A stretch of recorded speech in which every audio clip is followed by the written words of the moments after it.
ಯೂಟ್ಯೂಬ್ಗ red tube YouTube sir ಓ like ಮಾಡಿ share ಮಗ ನೀನು ಕರೆಕ್ಟಾಗಿ ಹೇಳ್ತೀಯ. ಲೈಕ್ ಮಾಡಿ ಕಮೆಂಟ್ ಮಾಡಿ ಶೇರ್ ಮಾಡಿ ಆಮೇಲೆ ಹಲೋ ಹಾಯ್ ಫ್ರೆಂಡ್ಸ್, ನಾನು ನಿಮ್ಮ ಗಲ್ಲಿ ಫುಡ್ ಶಂಕರ್. ಇವತ್ತಿನ ರೆಸಿಪಿ ಏನಂದರೆ ಬಾರ್ಲಿ ಅಕ್ಕಿ ಗಂಜಿ ಯಾವ ಥರ ಸಿಂಪಲ್ಲಾಗಿ ಮಾಡೋದು ಅಂತ ತೋರಿಸ್ಕೊಡ್ತೀನಿ. ಅದಕ್ಕಿಂತ ಮುಂಚೆ ನನ್ನ ಚಾನಲ್ ಸಬ್ಸ್ಕ್ರೈಬ್ ಆಗಿಲ್ಲ, ಸಬ್ಸ್ಕ್ರೈಬ್ ಮಾಡ್ತೀನಿ. ನಾನಿಲ್ಲಿ ಒಂದು 200 ಗ್ರಾಮಷ್ಟು ಬಾರ್ಲಿ ಅಕ್ಕಿ ತಂದಿದ್ದೀನಿ. ಅದಕ್ಕೆ ರುಚಿಗೆ ತಕ್ಕಷ್ಟು ಉಪ್ಪು ಮತ್ತು ಕಾಮಕಸ್ತೂರಿ ಬೀಜನ ಈ ಥರ ಅರ್ಧ ಸ್ಪೂನ್ ಈ ಥರ ನೆನೆ ಹಾಕಿದ್ದೀನಿ. ನೆಕ್ಸ್ಟು ಕರಿಬೇವಿನ ಸೊಪ್ಪು ಬೇಕಾಗುತ್ತೆ, ನೆಕ್ಸ್ಟು ಸ್ವಲ್ಪ ಶುಂಠಿ ಬೇಕಾಗುತ್ತೆ, ಆಮೇಲೆ ನೀರು ಬೇಕಾಗುತ್ತೆ. ಇಷ್ಟೇ ಬಾರ್ಲಿ ಅಕ್ಕಿ ಗಂಜಿ ಮಾಡೋಕ್ಕೆ ಬೇಕಾಗಿರೋ ಪದಾರ್ಥ. ಇವಾಗ ಫಸ್ಟು ನಾನು ಬಾರ್ಲಿ ಅಕ್ಕಿನ ನೀಟಾಗಿ ತೊಳೆದಿದ್ದೆ. ಈ ಥರ ಫ್ರೈ ಮಾಡ್ಕೋಬೇಕಾಗುತ್ತೆ. ಒಂದು 10 ನಿಮಿಷ ಫ್ರೈ ಮಾಡ್ಕೋಬೇಕಾಗುತ್ತೆ, ನೀರೆಲ್ಲ ಡ್ರೈ ಆಗಲಿ ಅಂತ. ಇಲ್ಲ ನಮಗೆ ಈ ಥರ ಮಾಡೋಕ್ಕಾಗಲ್ಲ ಅಂದರೆ ಬಿಸಿಲಿತ್ತು ಅಂದರೆ ನೀವು ಇದನ್ನು ತೊಳೆದ್ಬಿಟ್ಟು ನೀಟಾಗಿ ಒಣ ಹಾಕಿ. ಈಗ ಸಂಜೆ ಒಣ ಹಾಕಿದರೆ ಬೆಳಗ್ಗೆ ಒಣ ಹಾಕಿದರೆ ಸಂಜೆಗೆ ರೆಡಿ ಆಗುತ್ತೆ. ಇಲ್ಲಾಂದರೆ ಒಂದು 10 ನಿಮಿಷ ಟೈಮ್ ಇತ್ತು ಅಂದರೆ ಈ ಥರ ಇದರಲ್ಲೇ ಫ್ರೈ ಮಾಡ್ಕೋಬೋದು. ಏನಿಲ್ಲ, ಫುಲ್ಲು ಲೋ ಫ್ಲೇಮಲ್ಲಿ ಈ ಥರ ಕೈ ಬಿಡ್ದಂಗೆ ಈ ಥರ ತಿರ್ಸ್ತಾಯಿದ್ರೆ ನೀರೆಲ್ಲ ಡ್ರೈ ಆಗುತ್ತೆ. ಒಂದು 8 ರಿಂದ 10 ನಿಮಿಷ ಟೈಮ್ ಆಗುತ್ತೆ. ನೆಕ್ಸ್ಟು ಆ ಥರ ಫ್ರೈ ಮಾಡಾದ್ಮೇಲೆ ನಾವು ಇದನ್ನು ಬಾರ್ಲಿ ಅಕ್ಕಿನ ರುಬ್ಕೋಬೇಕಾಗುತ್ತೆ. ನಿಮಗೆ ಎಷ್ಟು ಫೈನ್ ಪೇಸ್ಟ್ ಮಾಡೋಕ್ಕಾಗುತ್ತೋ ಅಷ್ಟು ಫೈನ್ ಪೇಸ್ಟ್ ಮಾಡ್ಕೊಳ್ಳಿ. ನೀವು ಒಣ ಹಾಕಿದರೆ ಡೈರೆಕ್ಟಾಗಿ ಈ ಥರ ಪೌಡ್ರ್ ಮಾಡ್ಕೊಳ್ಳಿ, ರುಬ್ಕೊಂಡು ಫುಲ್ಲು ಪೌಡ್ರ್ ಆಗಬೇಕು. ನೆಕ್ಸ್ಟು ಒಂದು ಇದಕ್ಕೆ ನೀರು ಹಾಕ್ಕೊಂಡಿದ್ದೀನಿ. ಅದಕ್ಕೆ ನಾನು ರುಬ್ಬಿರೋ ಅಕ್ಕಿ ಎಲ್ಲ ಬಾರ್ಲಿ ಅಕ್ಕಿ ಎಲ್ಲನೂ ಇದಕ್ಕೆ ನೆನೆಸಿಟ್ಟಿದ್ದೀನಿ. ಯಾಕೆಂದರೆ ಡೈರೆಕ್ಟಾಗಿ ಹಾಕಿದ್ರೆ ಗಂಟಾಗುತ್ತೆ ಅಂತ ನಾನು ಈ ಥರ ಒಂದು 5 ನಿಮಿಷ ಮುಂಚೆ ಈ ಥರ ನೀರಲ್ಲಿ ನೆನೆಯಕ್ಕಿಟ್ಟಿದ್ದೀನಿ. ಈ ಥರ ನೆನೆಯಕ್ಕಿಟ್ಟರೆ ಅದು ಗಂಟು ಹಾಕಲ್ಲ, ಏನಿಲ್ಲ.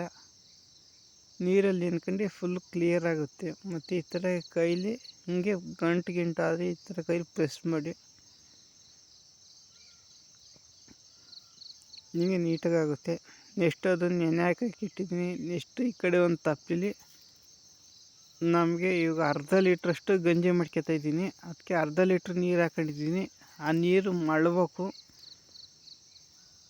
ಮಳ್ಳೋ ಟೈಮಿಗೆ ಶುಂಠಿ ಹಾಕತ್ತಾ ಇದ್ದೀನಿ. ಎಷ್ಟು ಕರಿಬೇವಿನ ಸೊಪ್ಪನ್ನು ಹಾಕತ್ತಾ ಇದ್ದೀನಿ. ಕರಿಬೇವಿನ ಸೊಪ್ಪು ಶುಂಠಿ 1 ನಿಮಿಷ ಕುದಿಬೇಕು, ಆ ಫ್ಲೇವರ್ ಬಿಡ್ಕೋಬೇಕು. ಅದಾದಮೇಲೆ ನಾನಿಲ್ಲಿ ಬಾರ್ಲಿ ಅಕ್ಕಿ ನೆನೆಸಿಟ್ಟಿದ್ದೆ, ಅದನ್ನು ಹಾಕೋತಿದ್ದೀನಿ. ಮೀಡಿಯಮ್ ಫ್ಲೇಮಲ್ಲಿ ಮಾಡ್ಕೊಳ್ಳಿ ಸ್ಟಾರ್ಟಿಂಗು.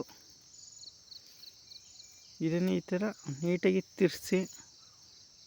ಇವಾಗ ಅಕ್ಕಿ ಅದು ಅನ್ನ ಥರ ಆಗಿ ಗಂಜಿ ಥರ ಆಗಬೇಕು ಅಂದರೆ ನಿಮಗೆ ಕಮ್ಮಿ ಅಂದರೆ ಒಂದು 12 ನಿಮಿಷ 15 ನಿಮಿಷ ಬೇಕಾಗುತ್ತೆ. ಅಲ್ಲಿವರೆಗೂ ಬೇಯಿಸ್ಬೇಕು. ಮೀಡಿಯಮ್ ಫ್ಲೇಮಲ್ಲಿ ಇರಲಿ, ಹೈ ಫ್ಲೇಮಲ್ಲಿ ಮಾತ್ರ ಮಾಡೋಕ್ಕೋಗ್ಬಿಡಿ ಯಾವುದೇ ಕಾರಣಕ್ಕೂ. ಮತ್ತು ಯಾರೇ ನನ್ನ ಚಾನಲ್ಗೆ ಸಬ್ಸ್ಕ್ರೈಬ್ ಆಗಿಲ್ಲ ಅಂದರೆ ಈ ಕೂಡಲೇ ನನ್ನ ಚಾನಲ್ಗೆ ಸಬ್ಸ್ಕ್ರೈಬ್ ಮಾಡ್ಕೊಳ್ಳಿ. ನೋಡಿ, ಆಲ್ಮೋಸ್ಟು ಒಂದು 5 ನಿಮಿಷ ಆಯ್ತು. ಇವಾಗ ಕುದೀತೈತೆ. ಈ ಟೈಮಲ್ಲಿ ಸ್ವಲ್ಪ ಉಪ್ಪು ಹಾಕೊಳ್ಳಿ. ಮತ್ತು ಇದು ಹೀಟಾಗಿದ್ದರೆ ಕೋಲ್ಡ್ ಆಗುತ್ತೆ. ಮತ್ತು ಬ್ರೈನಿಗೆಲ್ಲ ತುಂಬ ಈ ಅಕ್ಕಿ ಒಳ್ಳೆಯದು, ಮೆಮೊರಿ ಪವರ್ ಎಲ್ಲ ಬರುತ್ತೆ ಅಂತ ಹೇಳ್ತಾರೆ. ನೋಡಿ, ಇವಾಗ ಒಂದು 10 ನಿಮಿಷ ಆಗೈತೆ. ನಿಮ್ಗೆ ಆಲ್ಮೋಸ್ಟು ನಿಮಗೆ ಗಂಜಿ ಕನ್ಸಿಸ್ಟೆನ್ಸಿಗೆ ಬಂದಿದೆ. ಈ ಟೈಮಲ್ಲಿ ಸ್ವಲ್ಪ ಗಟ್ಟಿ ಆಯಿತು ಅಂದರೆ ನೀವು ನೀರು ಹಾಕೊಳ್ಳಿ. ನೀರು ಹಾಕೊಂಡು ಇನ್ನೊಂದು 2-3 ನಿಮಿಷ ಬೇಯಿಸ್ಕೊಳ್ಳಿ.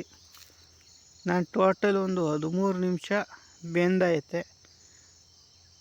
13 ನಿಮಿಷ ಆದಮೇಲೆ ನಾನು ಕಾಮಕಸ್ತೂರಿ ಮೇಕೆ ಹಾಕೊಂಡು ಸರ್ವ್ ಮಾಡ್ಕೊಂಡ್ರೆ ನಿಮಗೆ ಅದ್ಭುತವಾದ ಬಾರ್ಲಿ ಅಕ್ಕಿ ಗಂಜಿ ರೆಡಿ. ನೋಡಿ, ಡಿಫ್ರೆಂಟಾಗಿ ನಿಮಗೆ ಆರೋಗ್ಯಕ್ಕೆ ಹೆಲ್ತ್ ಬೇಕು ಅಂದರೆ ಈ ಥರ ಇರುತ್ತೆ. ಮತ್ತು ಇದನ್ನು ಡಿಸ್ಕ್ರಿಪ್ಷನಲ್ಲಿ ಲಿಂಕ್ ಹಾಕಿರ್ತೀನಿ, ತಗೊಳ್ಳಿ ಬೇಕು ಅಂದರೆ